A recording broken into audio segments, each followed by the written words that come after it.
You can file your complaint, Donna said, her French manicure tapping the clipboard like a warning shot. But the camera is staying. It's HOA property, and this is common ground. I just stare at the black camera mount bolted to the pole, the sun glinting off the lens, looking harmless until you notice the angle straight to the second window on the right. My wife's window. I never thought a 5-inch surveillance mount would blow up my life in retirement. But here I was, standing on the sidewalk at war with a woman who'd run this neighborhood like her personal fiefdom for years. You installed it on an easement you don't even control, I said. And you didn't file the structural notice. I know I trained half the county inspectors in this state. For a second, she actually blinked, and in that pause I realized I had her rattled, maybe for the first time. You ever feel that pulse of power when you stand up to someone like that? Yeah, hit subscribe. Let's get this out of the way. I'm not just another guy with a manicured lawn and too much time. Name's Marcus Ellison, 25 years in county code enforcement. I've shut down luxury builds for illegal irrigation, written up gas lines, and once stopped a developer mid-pour because their concrete forms crossed the fire lane. When Elaine and I moved here, I was supposed to be done with all that. She needed quiet after everything: a hospital, the diagnosis, the years of friends fading out. I planted camellias along the back wall for her, white with pink tips, try to build us some peace. But peace doesn't last with someone like Donna reelected. 3 days ago, the blinking red light on that camera started tracking our window. Elaine barely slept before. Now, she jumped every time the wind rattled the blinds. I filed a formal complaint, sent annotated diagrams and state privacy codes, the whole shebang. Got a form letter denial, community protection standards. No board vote, no permits, no nothing. They figured I'd back down. They didn't know the camera was sitting 6 inches into the utility easement. They didn't know I still had access to the subdivision's original plat records, or that I kept my old surveyor's gauge and red tags in the same drawer as my wedding photos. Mostly, they didn't know what this house meant to us. That night, I stood under the camera, watched it twitch in the dark, and hit record on my phone. Inside, Elaine just paced, adjusting the blinds again and again. She didn't say anything she didn't have to. That look in her eyes? That's why I opened the old folder with all the codes and overlays. In this business, a half-inch violation can cost $1,000. A pole on unapproved ground? You can bury a whole board with that. Next morning, I spotted a jogger stop and frown up at the new camera. Third neighbor I'd seen react. Turns out, Donna hadn't just put one up. 3 new poles, each covering a different angle. The one aimed at our house. Set low, tucked against the hedge line. Not for safety, just for watching. That afternoon, the first fine arrived. Excessive hedge height. My camellias, suddenly a threat to neighborhood uniformity. Elaine read the letter, set it on the table, and went upstairs. I knew what was happening. Donna wasn't just sending a message. She was hoping I'd isolate myself. But I went digging. Cross-referenced fines with board meetings. Anyone who'd ever raised a concern in public now had a violation on file. Not management retaliation. The silence on our street wasn't peace. It was fear. Magnolia Ridge looked perfect on the outside, but underneath it, the roots were rotten. At the clubhouse, Donna was nowhere to be seen, but Edith Board's secretary was. I watched him, noticed his hands shaking on the tablet. Busy week for the board? I asked.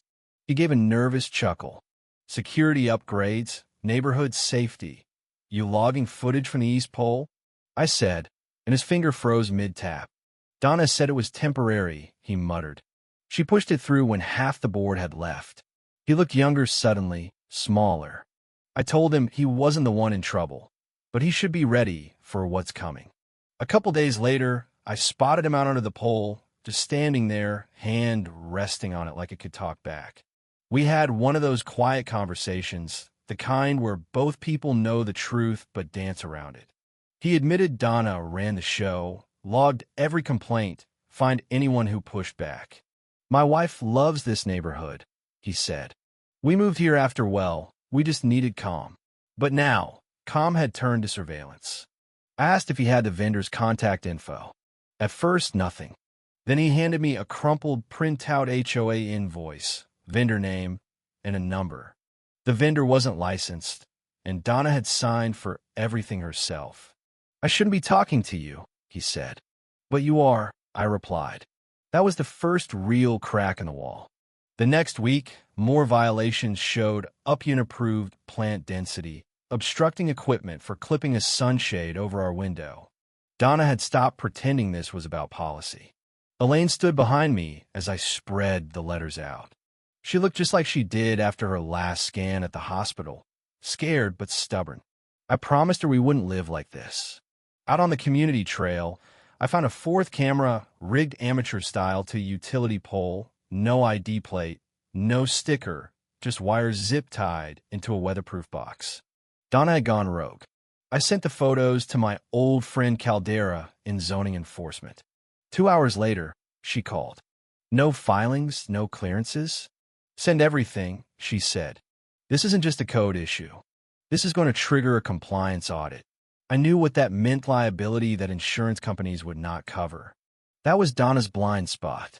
By now, the budget memo listed security upgrades for $7,250. No breakdown, just Donna's signature. I marked every pole on the GIS map, printed overlays, measured easement violations. Everything I needed for an enforcement complaint, I sent off that night. Elaine asked me, "So what happens now?" "Now," I said, "we put the county in motion. If Donna paid with HOA funds, she's on the hook if it's ruled illegal." I didn't make it emotional. With this stuff, the code does the work. By nightfall, the city assigned a case ID. Donna's countdown had started. That night, Elaine woke up crying quiet, holding a towel over her face. I took her hand and promised her we'd fix it. The next morning, I walked straight into the old Civic building downtown, folder under my arm. Caldera met me at the door. I laid it all out: maps, emails, copies of the charter. She flipped through and said, "You always were thorough.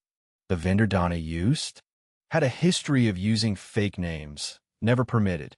We'll send someone out," she promised. When I got home, Elaine told me she'd moved her desk to the hallway because she was afraid of the window. I told her it wouldn't be for long, and I meant it. Aiden showed up again, looking like he was carrying a boulder. He'd found Donna's emails. "Don't file permits unless someone asks." The vendor's proposal included cloud data storage and facial recognition. "They can sell the data," he whispered, looking sick. "That's a federal violation," I said. "You willing to hand this over?" He nodded. "I've got a daughter, Marcus. I didn't sign up to have her tracked by an algorithm." He left the evidence with me. Donna hadn't just broken HOA policy, she'd exposed every family to corporate surveillance. I built the case like a demolition expert: every invoice, every code, every signature. Called my buddy in insurance compliance. "If they're out of bounds, the underwriter will freeze claims," he said. Cities move slow, insurance moves fast. A recall petition went out. 5 signatures: Aiden, Barbara, Barry, and a couple more. Donna didn't see it coming until the emergency board meeting was packed wall to wall. She wore red, thinking it would help her bluff. I called her out. "You violated Article 7, Section 3. You used HOA money for illegal surveillance." Documents hit the table one by one. Aiden moved to record everything in the minutes. Barbara called the vote. No confidence in President Killeran. Hands went up, 5, then 10, then everyone. Donna's hand stayed down, her red blazer suddenly too big. The room moved on. 2 weeks later, the cameras disappeared, scrubbed from the street, but their scars stayed. Elaine opened the blinds without a second thought. Aiden resigned, went back to his family. Donna listed her house for sale. Rumor was she was being sued by the vendor. I didn't care. I cared that the fear she'd built collapsed under the weight of her own rules. On the spot where the pole stood, I planted a single white camellia just because it fit. If you've ever faced down power and won, or just wish you could hit subscribe, drop your story in the comments and tell me what justice looks like where you live. We see you, and we're not blinking.